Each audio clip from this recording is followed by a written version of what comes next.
Recuerda dónde dejamos a nuestro personaje el domingo pasado, en esa lucha todavía de quién soy yo, ¿cierto?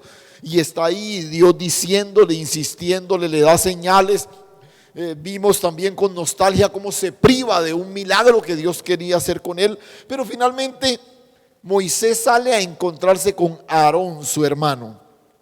Pero reitero, todavía en su mente está la preocupación: esta gente no me va a escuchar, esta gente no me va a creer, y que tengo que hablarle a Faraón, y quién me va a creer Faraón y todo lo demás. Porque repito, él no ha superado el impacto de la pregunta equivocada. ¿Cuál fue la pregunta equivocada? ¿Quién soy yo? Moisés, esa no es la pregunta. No importa quiénes somos nosotros, lo importante es quién es Él, porque cuando tú descubres quién es Él, sabes cuál es tu lugar en su propósito y no vas a tener dudas de quién eres tú. Y Moisés llega con su hermano, llega ante el pueblo, y es muy interesante lo que pasa. Recuerde, él está pensando: no me van a oír, no me van a creer, esto va a ser infructuoso. Pero mire lo que ocurre apenas llega. Mira por favor, ubícate en el capítulo 4, a la altura del versículo 29, capítulo 4, al final del capítulo 4, 4:29 de Éxodo. Dice: y fueron Moisés y Aarón y reunieron a todos los ancianos de los hijos de Israel, y habló Aarón acerca de las cosas que Jehová había dicho a Moisés, e hizo las señales delante de los ojos del pueblo. ¿Y qué pasó con el pueblo? ¿Qué pasó con el pueblo? Creyó. O sea, este tipo está preocupado: no me van a creer. Pero mire, creyó. Y oyendo que Jehová había visitado a los hijos de Israel y que había visto su aflicción, se inclinaron y adoraron. O sea, nota, la respuesta del pueblo superó todas sus expectativas. No solo creyeron, celebraron y respondieron en adoración, ¿no? Y creo que esa respuesta es emocionante. Un tipo que viene lleno de miedo, de duda, sin duda, seguramente la respuesta del pueblo lo emocionó. Ellos creyeron la visitación de Dios, creyeron en el mensaje de Dios a través de Moisés. Pero aquí viene ese detalle que tiene que ver con el pueblo, con la nación como tal. Con la nación el proceso es un poquito más complicado y les voy a explicar. Bueno, usted seguramente sabe, pero ¿cuánto tiempo lleva Israel viviendo en esclavitud? Un poquito más de 400 años, ¿cierto? O sea, la renovación de su mentalidad es todavía más compleja, porque repito, son 4 siglos de esclavitud.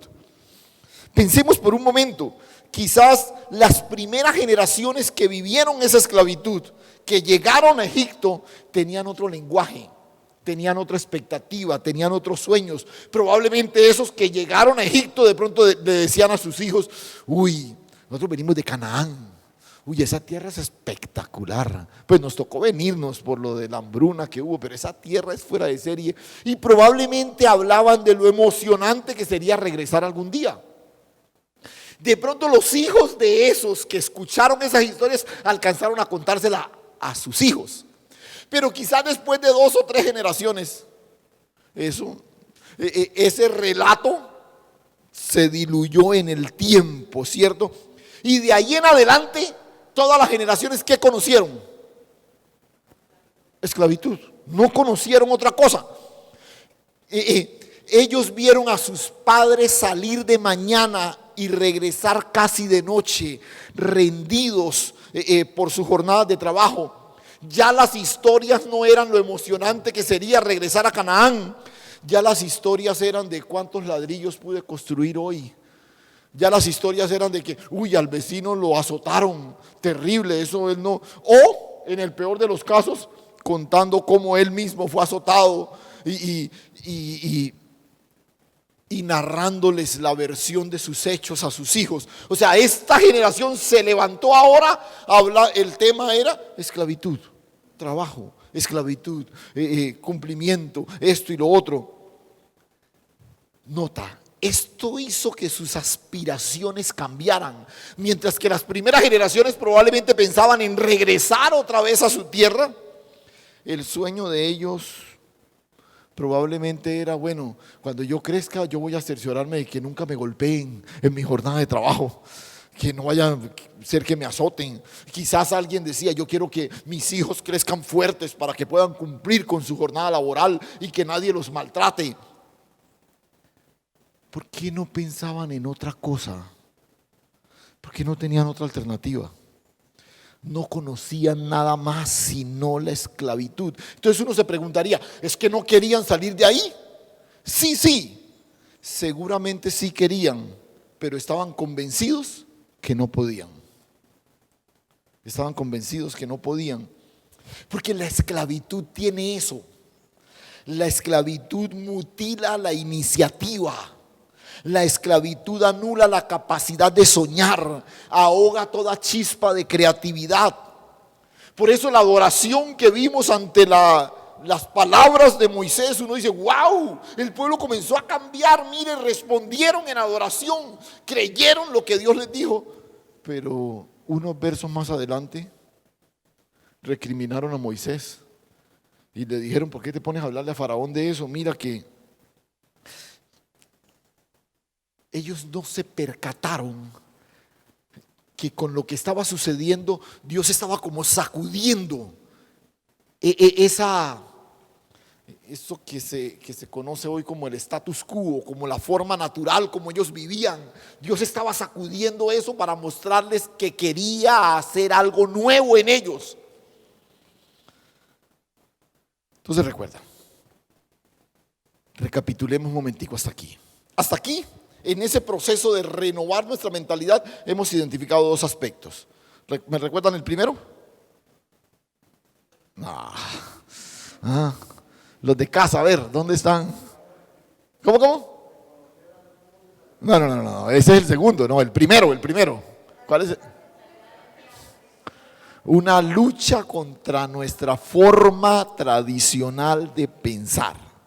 ¿Sí? El segundo tiene que ver con conocer al Dios de la revelación. Y note que estos dos aspectos de alguna forma no tienen término definido. Porque usted toda la vida va a estar luchando contra su manera tradicional de pensar.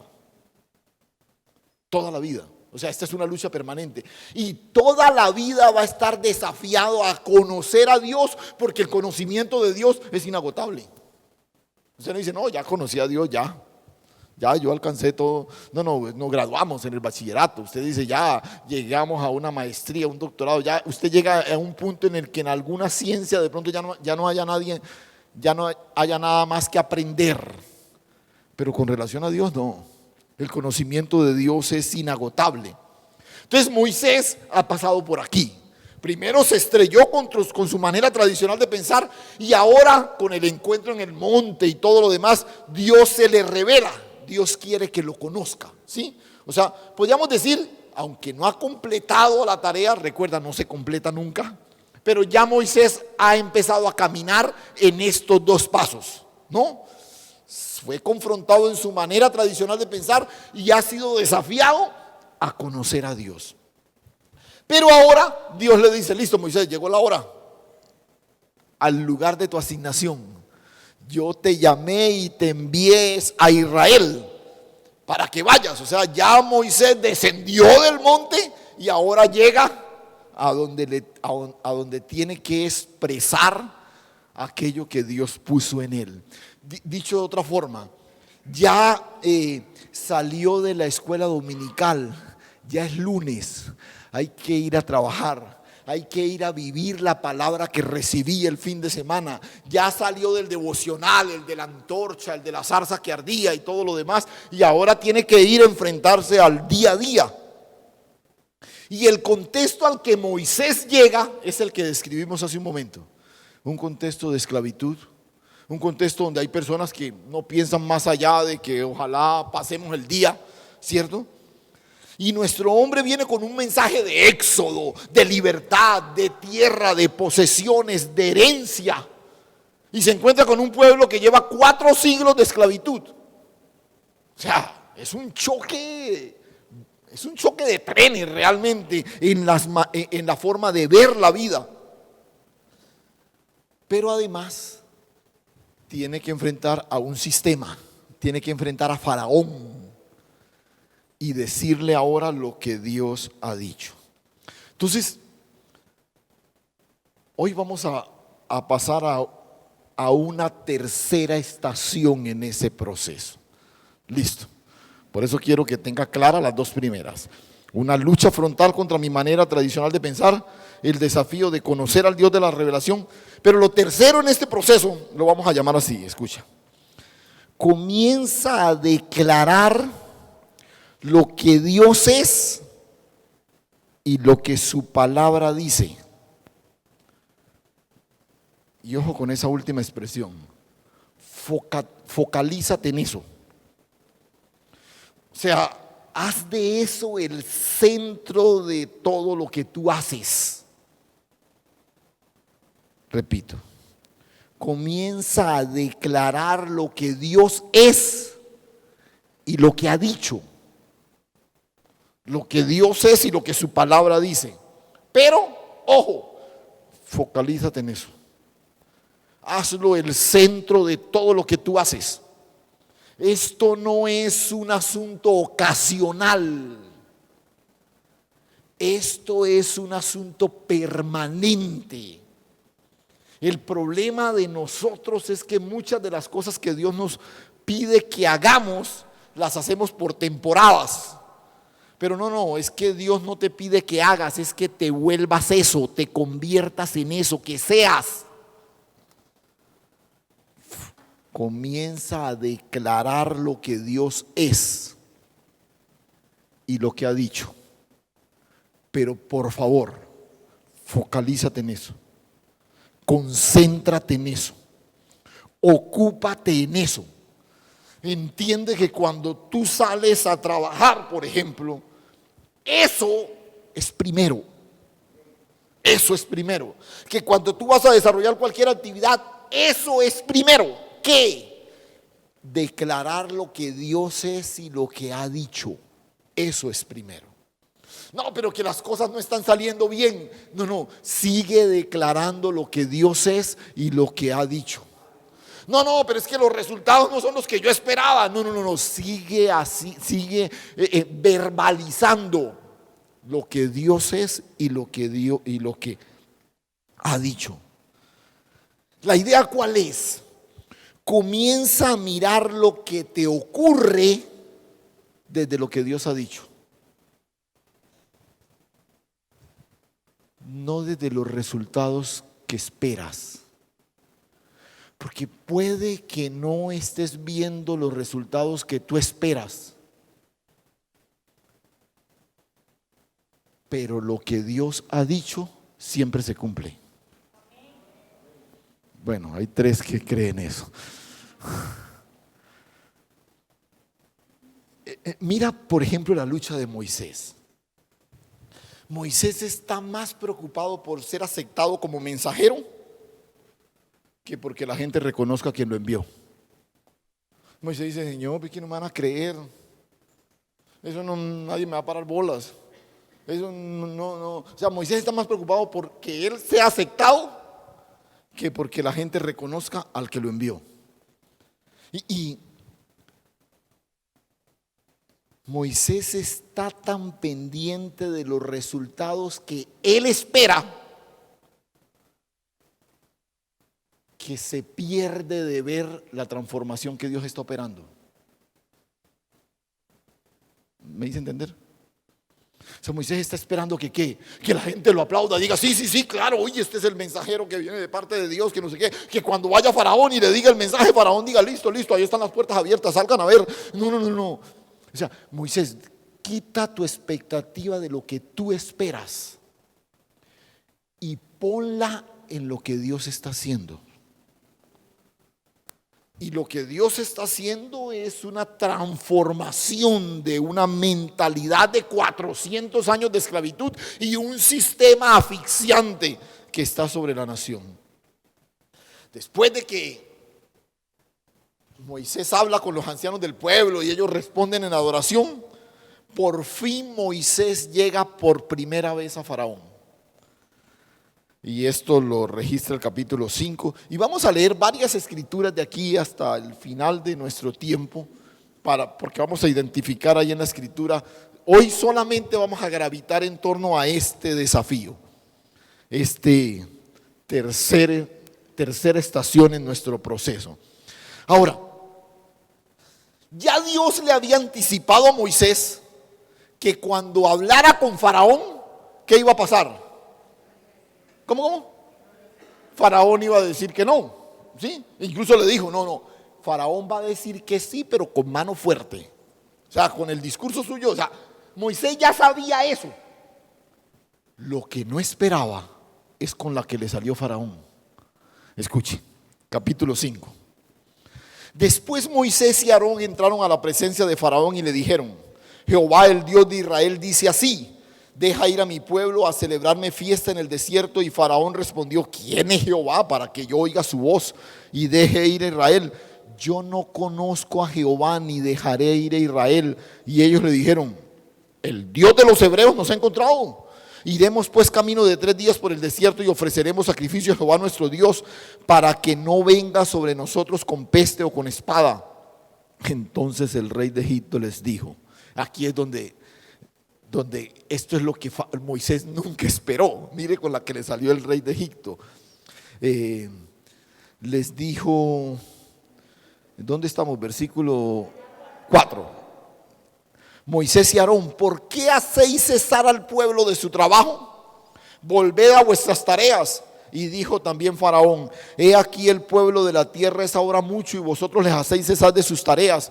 Y mandó Faraón aquel mismo día a los cuadrilleros del pueblo que lo tenían a su cargo y a sus capataces, diciendo: de aquí en adelante no daréis paja al pueblo para hacer ladrillo, como hasta ahora. Vayan ellos y recojan por sí mismos la paja, y les impondréis la misma tarea de ladrillo que hacían antes, y no les disminuiréis nada, porque están ociosos. Por eso levantan la voz diciendo: vamos y ofrezcamos sacrificios a nuestro Dios. Agrávese la servidumbre sobre ellos, para que se ocupen en ella y no atiendan a palabras mentirosas. O sea, usando una expresión así muy popular, le salió el tiro por la culata, ¿cierto? Él decía: bueno, Faraón no nos va a dejar ir, ¿cierto? Esto va a ser con mano dura. Pero resulta que la mano dura fue sobre ¿quién? Fue sobre el pueblo. O sea, Moisés dijo: venga, espere. Como tan raro, ¿no? Y después de presentarle al Faraón el mensaje, este hombre queda impactado, porque repito, como que él no había entendido así lo que Dios le dijo.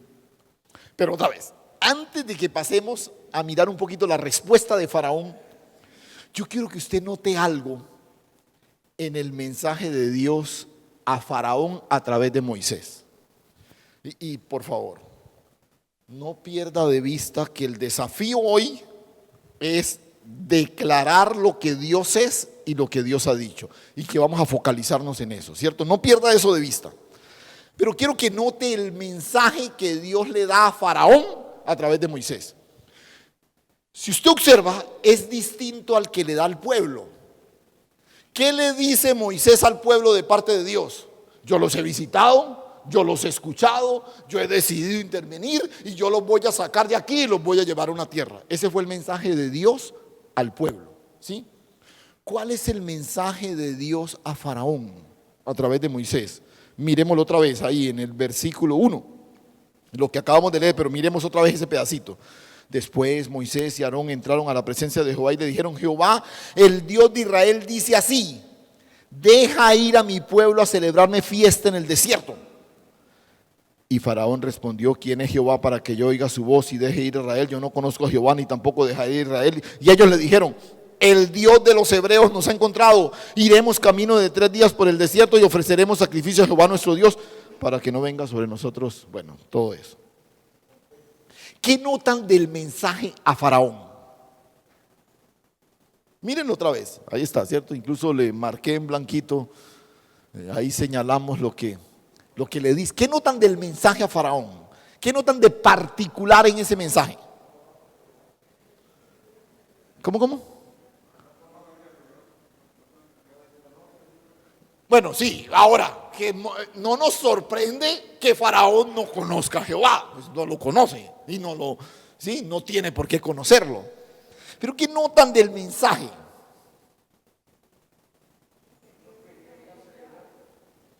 ¿Cómo? Si usted nota,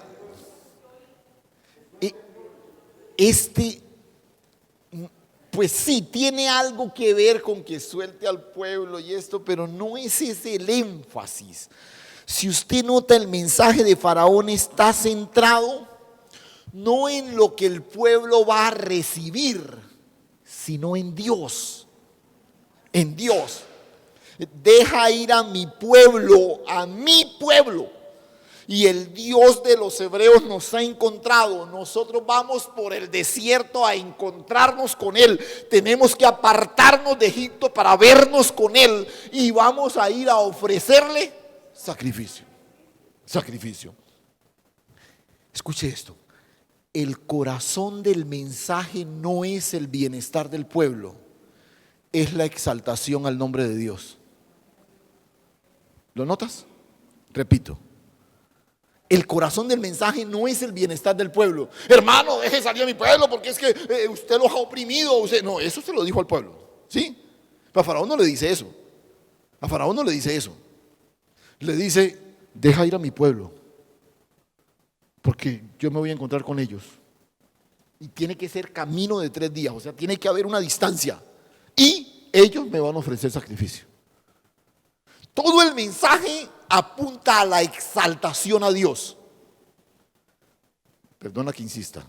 Y por favor, no pierdas de vista el desafío de hoy. Estamos llamados a declarar lo que Dios es y lo que Él ha dicho. Enfocarnos en eso. ¿Van a celebrarme fiesta? ¿Van a reencontrarse conmigo? ¿Deben separarse de aquí? Porque me van a ofrecer sacrificio. Todo tiene que ver con Dios. Todo apunta a Él. Escúchame, por favor. Nuestra forma de pensar no es renovada porque no estamos focalizados en Dios. Usted viene aquí y celebra la palabra y esto y lo otro, pero sale de aquí y su foco de vida es su trabajo, sus demandas, su agenda, sus cosas, pero no en Dios. Y escúchame, nosotros queremos la ayuda de Dios, queremos la bendición de Dios, la respuesta de Dios, la provisión de Dios, y al final el cielo prometido por Dios como una alternativa al infierno espantoso. Pero nota, nosotros queremos, y que Dios nos ayude. ¿Sí ves? No estamos focalizados en Él. El involucramiento de Dios en nuestra vida es tangencial. Es lo que usted quiere y que Dios me ayude a lograrlo. Es lo que usted quiere alcanzar, pero que Dios está ahí. Yo quiero es la bendición de Dios. Es más, a veces pienso que si alguien nos garantizara todo eso, sin Dios, no tendríamos problema en recibirlo. Si alguien te garantizara que vas a tener la bendición que Dios te puede dar, que vas a tener la provisión, que vas a tener tranquilidad, que tus hijos van a estar seguros y que al final te van a meter, al final te vas a librar del infierno, así no involucre a Dios, yo creo que lo aceptaríamos sin ningún problema. ¿Por qué? Escúchame. Porque muchas veces para nosotros Dios no va más allá de nuestro tiempo devocional. Dios no va más allá de la reunión dominical. Su presencia cotidiana no pasa de ser una versión cristiana del escapulario católico. ¿Me explico? Usted sale, tiene un desafío laboral. Uy, Señor, ayúdame en esta reunión que tengo. Pero usted no está pensando en que en esa reunión todo lo que usted haga va a exaltar y glorificar el nombre de Dios. Uy, Señor, que este negocio me salga. Pero usted jamás está viendo su negocio en términos de Dios, sino en términos de su propio bienestar. ¿Sí? Entonces otra vez es como el que coge el escapular y, uy Señor, ¿cierto? Y ustedes ahí. Entonces tenemos una serie de frases, ¿no?, que hemos acuñado como parte de la tradición, y usted se siente inseguro, que la sangre de Cristo me proteja, que no sé qué, y tenemos una serie de frases. Es como que metemos a Dios en lo que hacemos, pero no estamos focalizados en Él. Usted está preocupado por sus cosas, no por las cosas de Dios. Escúchame, toda mi vida debe comenzar a moverse en torno a Dios. No es un Dios en función de mis deseos, es mi vida en función de Él. Nosotros tenemos a Dios en función de nuestros deseos. Tenemos a Dios en función de nuestros deseos. Pero así no es. Es mi vida en función de Él. Y aquí hay una reflexión que es un poquito dura.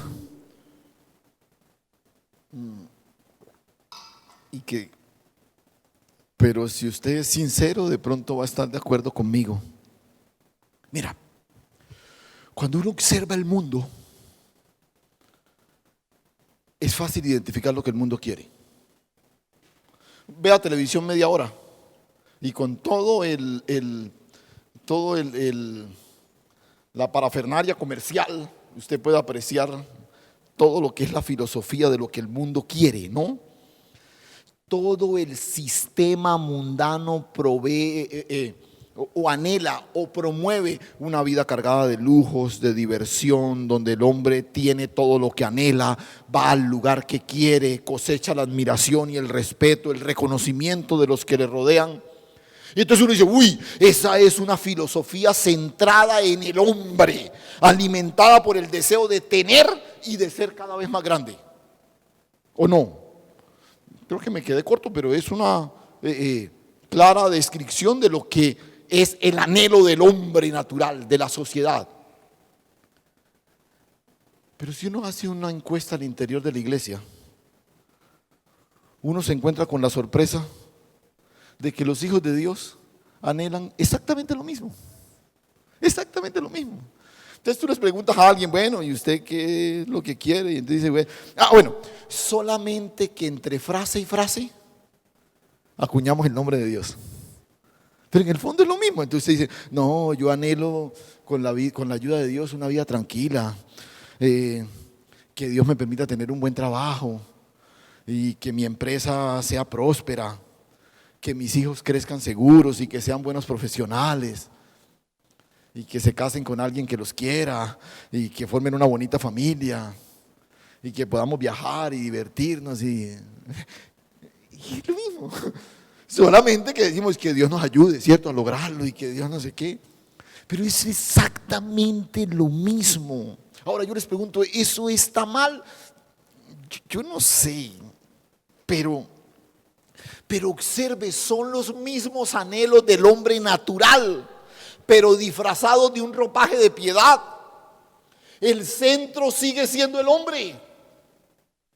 Nota, el centro seguimos siendo nosotros. Yo quiero una vida tranquila, yo quiero que me vaya bien, yo quiero un matrimonio estable, yo quiero hijos profesionales que puedan surgir en la vida y todo lo demás. Yo soy un convencido en que Dios no tiene problema en darnos eso y mucho más. Pero el anhelo de su corazón es que cada uno de nosotros seamos una expresión visible de su gloria y una manifestación palpable de su Hijo. De eso se trata. Es focalizarnos en Él. Es que todo gire alrededor de Él. Es que todo tenga que ver con Él. Que pueda ver todo lo que soy y todo lo que tengo en función de Dios y no en función de mí mismo. Y yo les confieso algo, yo no sabría cómo definirlo en cada situación de nuestra vida, pero así debe ser. Si usted me pregunta, bueno, pastor, ¿y cómo hago eso con relación a mi trabajo, a mi profesión? Yo no tendría todas las respuestas, pero así debe ser. Miren, días pasados tuvimos con un pastor amigo una reunión con un empresario. Y él, o sea, es fascinante escuchar a alguien que la tiene clara. Y un empresario que Dios ha prosperado en dimensiones de esas que a uno le parecen como de película, o sea, una cosa, y es un hombre de Dios. Entonces nos decía, mire, en estos días en mi tiempo con el Señor, Él me dijo, no te preocupes por las ganancias de tu empresa, de tus empresas, porque todas las ganancias de tu empresa son mías. Y entonces, todas las ganancias, o sea, tú preocúpate en cómo las vas a poner al servicio del reino, porque tu única ganancia soy yo.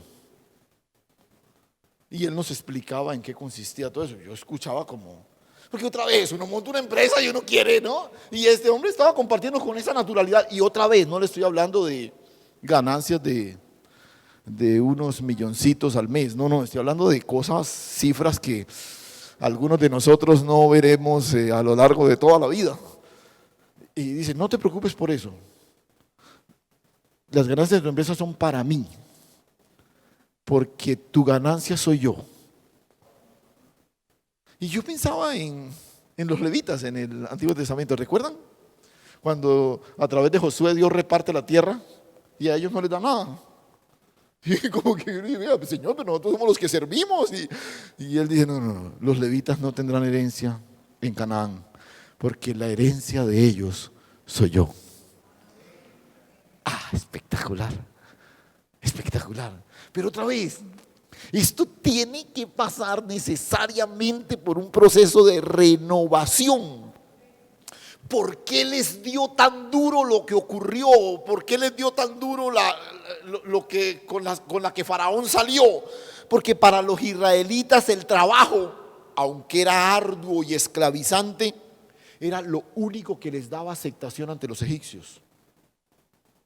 ¿Por qué los egipcios consideraban importante a los hebreos y no los querían dejar ir? Porque eran buena gente, porque aprendieron a amarlos. ¿Por qué? Por su trabajo, por lo que producían, exacto. Y esa es la sociedad de consumo en lo que estamos hoy. Vean, no. Sáquese de la cabeza de que es que en esa empresa donde usted está, a usted lo adoran. Y usted no, aprecian su rendimiento. Aprecian su rendimiento, no lo ven como nada más que eso. Y de alguna manera uno no tiene por qué sorprenderse por eso. ¿Sí? El problema es cuando yo me lo creo. Ese sí es el problema. Entonces, por alguna razón te despiden y te echan a morir. Porque es que mi vida estaba ligada a esa empresa, porque yo les di todo. No, tú estás ahí para manifestar la vida de Cristo. Tú estás ahí, ese es el instrumento que Dios ha usado para traerte la provisión, pero te la puede traer por cuervo si es necesario. O sea, sácate eso de la cabeza. Pero nos pasa eso, ¿cierto? No, es que a mí aquí en esta me quieren mucho porque es que no. Entonces Israel se vio muy afectado por esto porque, repito, ellos sentían que los egipcios los protegían y los alimentaban por su trabajo.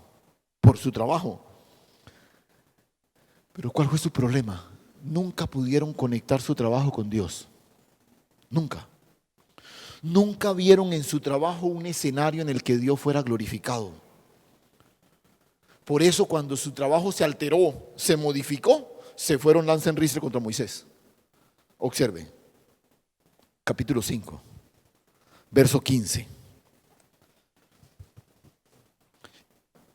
Y los capataces, Éxodo 5:15, y los capataces de los hijos de Israel vinieron a Faraón y se quejaron a él diciendo, ¿por qué lo haces así con tus siervos? No se da paja a tus siervos y con todo nos dicen, haced el ladrillo, y aquí tus siervos son azotados y el pueblo tuyo es el culpable. Y él respondió, estáis ociosos, sí, ociosos, y por eso decís, vamos y ofrezcamos sacrificios a Jehová, y pues ahora y trabajad. No se os dará paja ni habéis de entregar la misma no se os dará paja y habéis de entregar la misma tarea de ladrillo. Entonces los capataces de los hijos de Israel se vieron en aflicción al decírseles, no se disminuirá nada de vuestro ladrillo de la tarea de cada día. y encontraron a Moisés y a Aarón, que estaban a la vista de ellos cuando salían de la presencia de Faraón, y les dijeron: estos mismos que se habían postrado en adoración ante lo que Moisés y Aarón habían dicho, ahora se van contra ellos y les dicen: mire Jehová sobre nosotros y juzgue, pues nos habéis hecho abominables ante Faraón y delante de Faraón y de sus siervos, poniéndoles la espada en la mano para que nos maten. Mire, al final, la gran molestia es que se les multiplicó el trabajo. Y bueno, que a uno le multipliquen el trabajo, eso molesta a cualquiera, ¿cierto? Pero, a ver, como ellos están focalizados en el trabajo, no pudieron ver que lo que Dios estaba haciendo era sacudiendo toda la estructura esclavizante en la que habían estado por 400 años y comenzando a despejar el camino de su liberación. Porque el trabajo era lo que los egipcios apreciaban de ellos.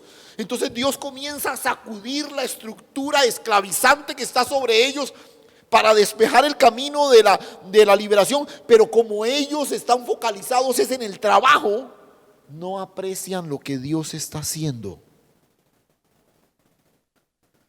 Ese es el problema cuando hay áreas de nuestra vida que tenemos desconectadas con Dios. Cuando algo te ocurre en esa área, tú no tienes la capacidad de apreciar lo que Dios está haciendo ahí. Cuando todas las áreas de tu vida están conectadas con Dios, están focalizadas en Él, cada vez que te ocurre algo ahí, tú puedes apreciar lo que Dios está haciendo para el cumplimiento de su propósito en esa área. Pero escuche, ¿por qué le reclaman tan airadamente a Moisés? Moisés, usted nos dañó la imagen ante Faraón. Ahora nos has hecho aborrecible delante de él. Escúchame, no se te olvide, por favor, y estoy hablando particularmente del área del trabajo porque es la que se menciona aquí, pero esto funciona para todo. Escúchame, tu desempeño laboral no busca el aplauso de quienes te contratan. Sé el mejor trabajador, sé el más fiel, el más cumplidor, el más recto, pero no olvides que tu motivación primera es que el corazón de Dios sea complacido y que la vida del Hijo sea reconocida a través de ti. De eso se trata. De eso se trata. Pero lo interesante en el relato es que esto no solo molestó a los capataces hebreos, también afectó terriblemente a Moisés. Pero terriblemente a Moisés. Mira el versículo 22, verso 22. Entonces Moisés se volvió a Jehová y le dijo: Señor, ¿por qué afliges a este pueblo? ¿Para qué me enviaste? Porque desde que yo vine a Faraón a hablarle en tu nombre, has afligido a este pueblo y tú no has librado a tu pueblo.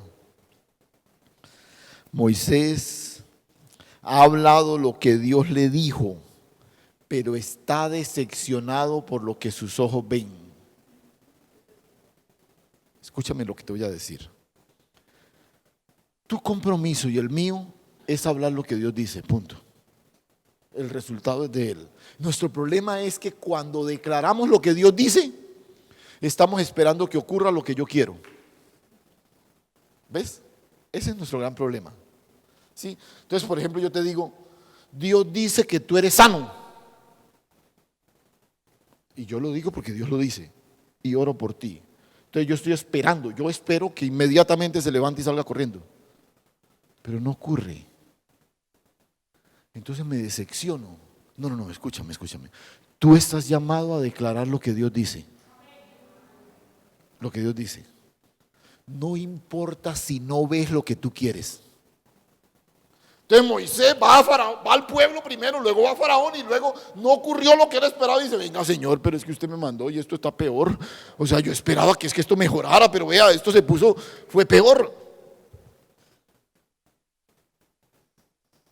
Deja de preocuparte por lo que tú esperas y comienza a ocuparte en lo que Dios ha dicho. Otra vez, no creo que está ahí en la pantalla, creo que está ahí, no me la pusieron.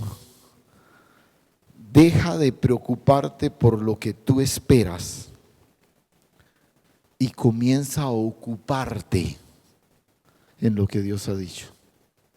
Esa es nuestra gran dificultad. Sí, yo digo lo que Dios ha dicho, pero espero que pase lo que yo quiero. No. No, yo fui fiel en mi trabajo. Yo no participé de ese chanchullo y me echaron. O sea, tú estabas esperando que te promovieran a presidente de la compañía y te echaron. ¿Sí ve? No, es que vuelvo y te repito. Tú estás llamado a declarar lo que Dios ha dicho. Punto. Y esta es la lucha de Moisés. Señor, esto está peor, vea. Mejor no les hubiera dicho nada. Mire, tú no has librado a tu pueblo. Y en Éxodo quiero que miremos una porción más, el capítulo 6. Porque aquí parece darnos la descripción de lo que está viviendo Moisés y lo que a nosotros nos ocurre con frecuencia. Escuche, capítulo 6. Jehová respondió a Moisés: ahora verás lo que yo haré a Faraón, porque con mano fuerte los dejará ir y con mano fuerte los echará de su tierra. Habló todavía Dios a Moisés y le dijo: yo soy Jehová, y aparecí a Abraham, a Isaac, a Jacob como Dios omnipotente, mas en mi nombre Jehová no me di a conocer a ellos.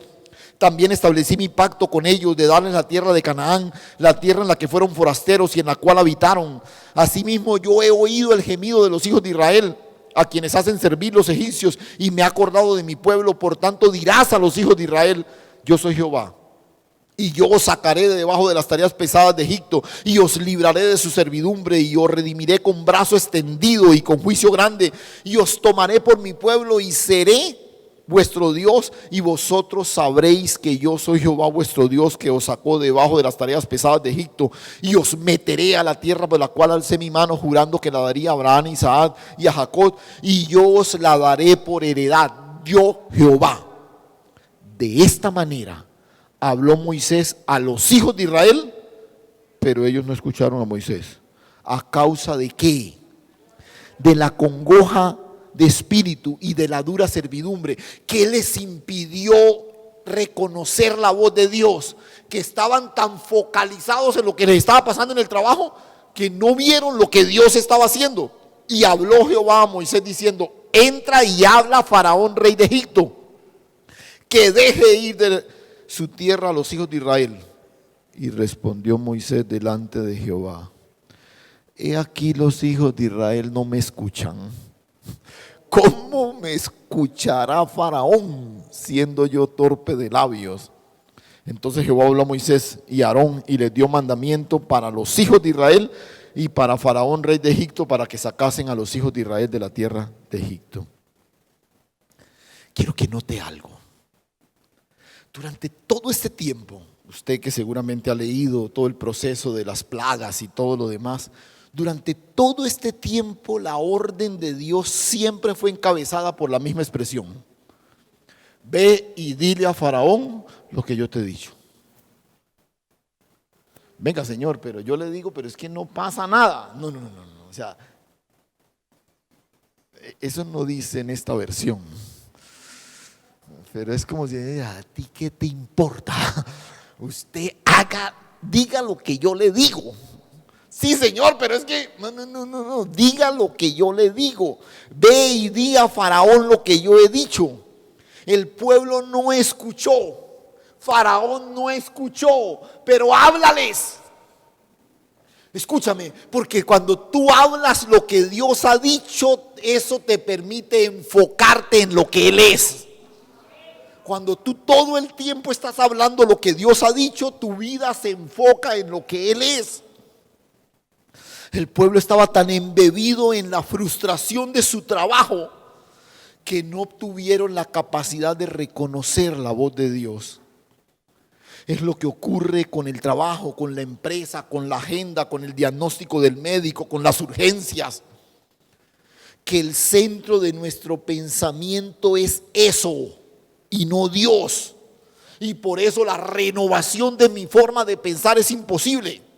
Porque mientras yo no me enfoque en Él y en lo que Él ha dicho, mi mente no va a ser renovada. Escúchame. Con relación al monarca egipcio, Dios le anticipa que él, ojo, porque esta es una cosa que a veces pasamos por alto. No es que Faraón va a endurecer su corazón, es que Dios va a endurecer el corazón de Faraón. Y uno dice, venga Señor, pero colabore, usted colabore, o sea. Y yo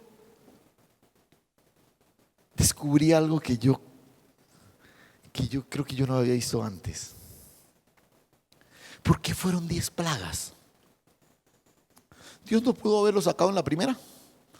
O sea, ¿por qué Dios usó 10 plagas? Mire, Dios pudo sacarlo en la primera y le tocó endurecer el corazón de Faraón para que no lo dejara salir en la primera. Porque con el solo hecho de que todo el agua se convierte en sangre, hermano, uno deja salir al que sea, ¿cierto? Pero para que Faraón no dejara salir a Israel, Dios tuvo que endurecer su corazón. ¿Sabes por qué? ¿Sabes por qué? Porque todo ese proceso no tenía por objetivo doblegar la voluntad de Faraón, sino alumbrar el entendimiento de los israelitas. ¿Ves? Todo ese proceso no apuntaba a doblegar la voluntad de Faraón, sino de alumbrar el entendimiento de los israelitas.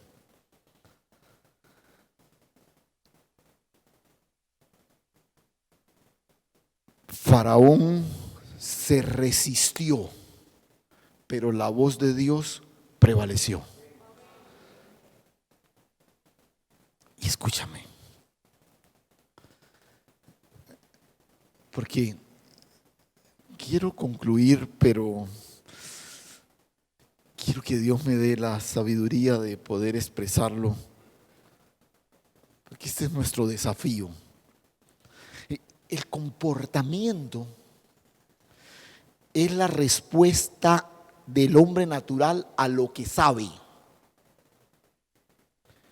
El entendimiento es la respuesta espiritual a lo que Dios ha dicho. Tome nota y ya le voy a explicar eso porque sobre eso vamos a concluir.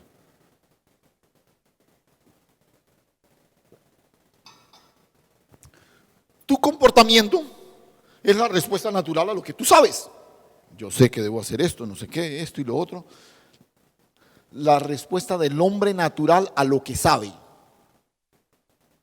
Mientras que el entendimiento, eso que solo se da a nivel de mi mente, de mi mentalidad, de mi forma de pensar, es la respuesta espiritual a lo que Dios ha dicho. ¿Cuál es el problema? El problema es que yo cojo una persona y la expongo a lo que Dios ha dicho y solo espero que cambie su comportamiento. ¿Sí me hago entender? Yo pongo una persona y la expongo a lo que Dios ha dicho. Digo, bueno, ahora que cambie su comportamiento. Este tipo antes era un bebedor, que ya no beba. Este tipo era un mentiroso, que ya no diga mentiras. Este tipo era un infiel, que ya se consagre a su familia, es de no sé qué. Y empezamos, ¿cierto? Porque estamos centrados en comportamientos. En comportamientos. Por eso yo creo que nos hemos equivocado cuando como iglesia solo buscamos en las personas un cambio de comportamiento y no una renovación de su entendimiento. Por eso este proceso fue tan largo, porque Dios quería renovar el entendimiento de su pueblo. Tus comportamientos pueden cambiar por lo que ahora sabes. Yo sé que decir mentiras es pecado y me pueden llevar al infierno.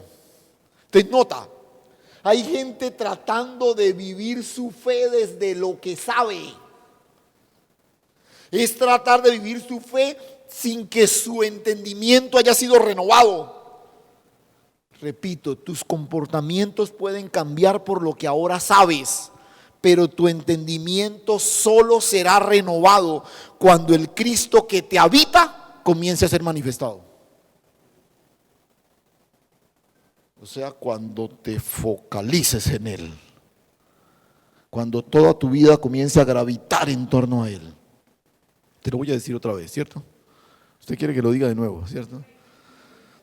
Tus comportamientos pueden cambiar por lo que ahora sabes, pero tu entendimiento solo será renovado cuando el Cristo que te habita comience a ser manifestado.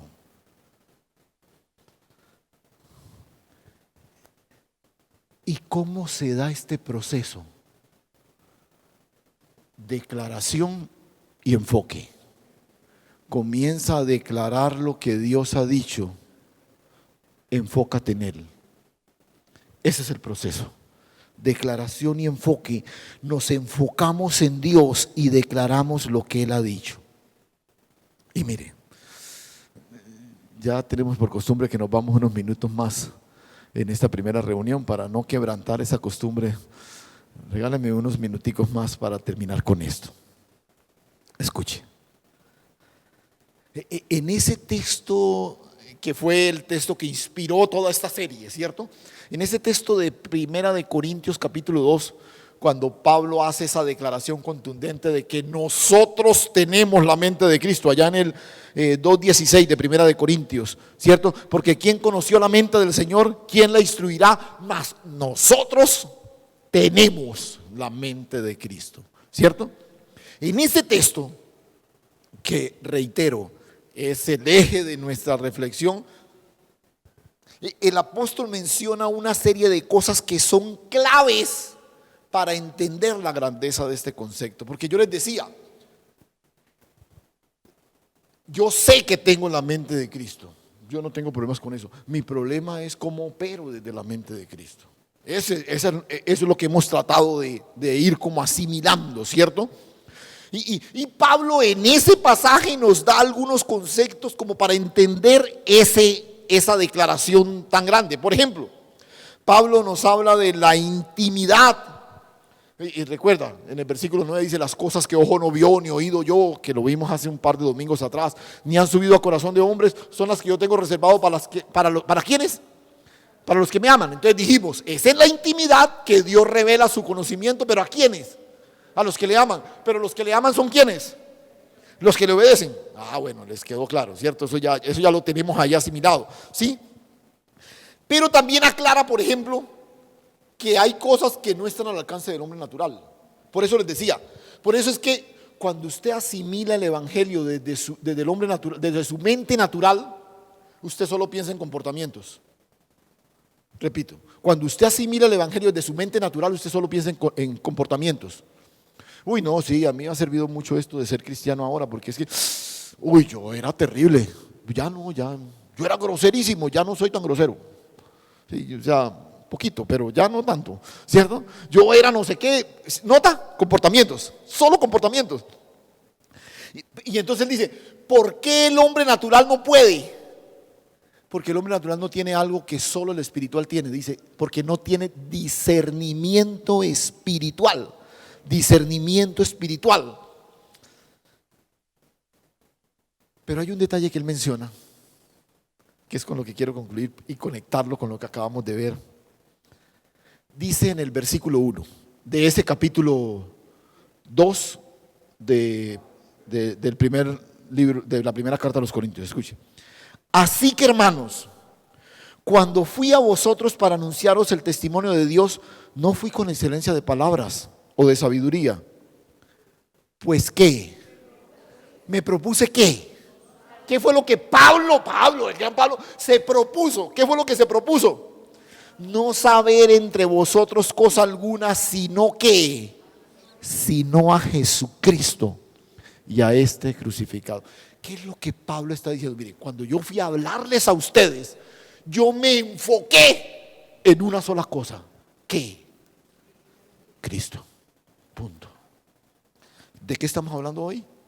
De hablar lo que Dios ha dicho y de enfocarnos en lo que Él es. Punto. ¿Qué se propuso decididamente Pablo? A hablar de Cristo. Me propuse no hablar de nada más sino de Cristo. Escúchame, por favor.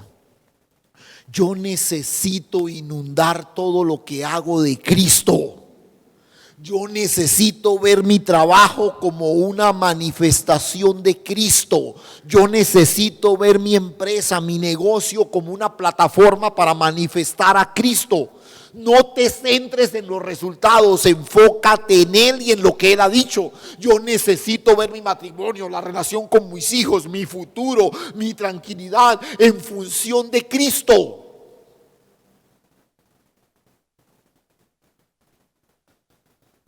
Por eso Dios le dice a Moisés: háblale al pueblo, háblale a Faraón, háblale a Egipto, háblale a Faraón, pero no lo que tú esperas, sino lo que Dios ha dicho.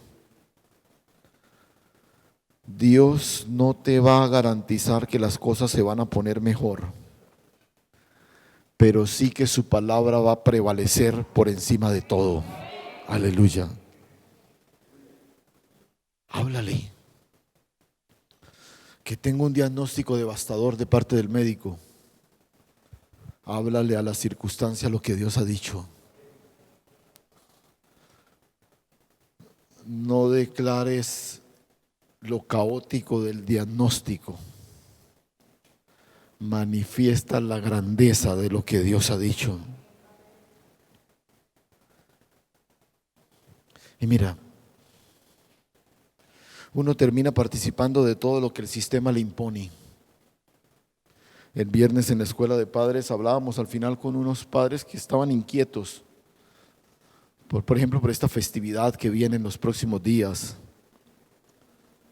Y yo le decía: háblale a tu hijo de lo que Dios ha dicho.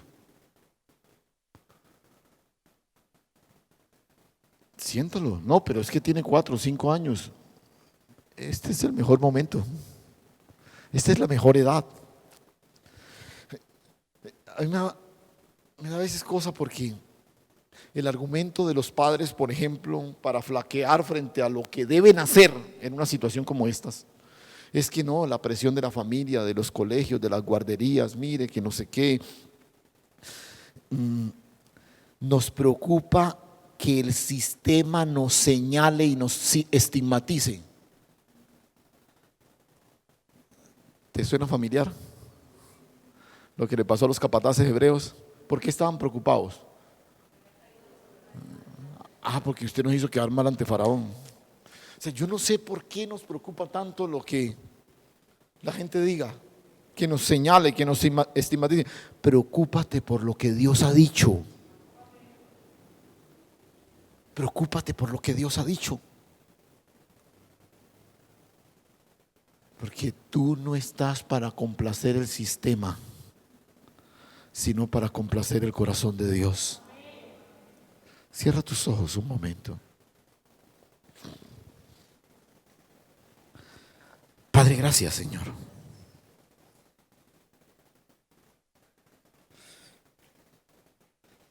Qué lindo desafío nos plantea tu palabra hoy, Señor. Pero tenemos que reconocer que muchas veces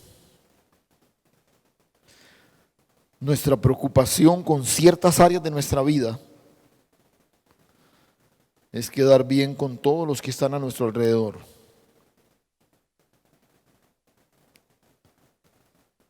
Y nos cuesta trabajo ver cada área de nuestra vida en función de ti, Señor.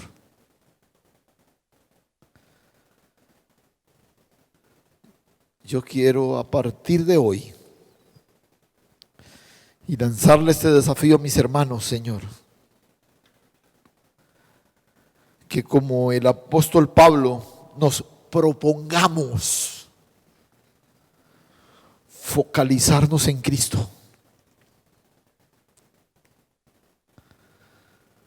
Que ninguno de nuestros discursos esté divorciado de la persona de Cristo. Que ninguna de nuestras acciones estén al margen de la gloria de Dios en Cristo Jesús. Que podamos ver cada área de nuestra vida, nuestro trabajo, nuestras finanzas, nuestro tiempo, nuestro matrimonio, nuestras posesiones, la relación con nuestros hijos, todo a nuestro alrededor, que lo podamos ver en función de Él. Gracias, Señor.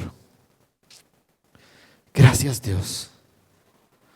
Ayúdanos, Señor, para que nuestro entendimiento sea renovado, Señor, conforme al espíritu de nuestra mente, la mente que nos ha sido dada, la mente de Cristo.